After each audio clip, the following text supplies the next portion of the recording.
জাতীয় নেতৃবৃন্দের সময় আমাদের আমি নাম বললাম না, আপনারা সবাই সবাই করেছিলেন।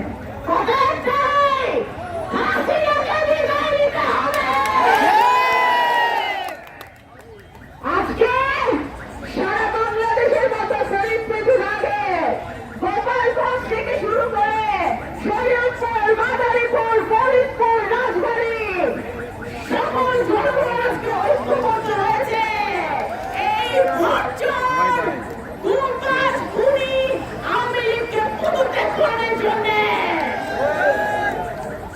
আজকে এই পথসভা থেকে আমাদের প্রস্তাবিত হবে আমাদের দেশ মাতা, গণতন্ত্রের মাতা বেগম খালেদা জিয়া অসুস্থ অবস্থায় আছেন।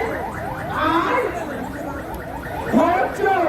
তিন-তিনবার ভোট চুরি করে যারা ক্ষমতা আছে, এই জনগণের উপর সমর্থন পাথরের মতো বসে আছে, তারা বেগম খালেদা জিয়ার বিরুদ্ধে বিএনপির বিরুদ্ধে কথা বলে। কোন সাহসে এই দেশে নির্দলীয় মতামতের সরকার ছাড়া, গণতন্ত্র প্রতিষ্ঠা ছাড়া, ভোটাধিকার প্রতিষ্ঠা ছাড়া, আন্তর্জাতিকভাবে গ্রহণযোগ্য নির্বাচন ছাড়া এই দেশের মাটিতে এগুলো নির্বাচন হবে না, হবে না, হবে না। এই শান্তিপূর্ণ আন্দোলন চালিয়ে যাবো ইনশাআল্লাহ। বাংলাদেশ জাতীয়তাবাদী দল জিন্দাবাদ, বেগম খালেদা জিয়া জিন্দাবাদ, শহীদ আলমগীর তারেক রহমান জিন্দাবাদ।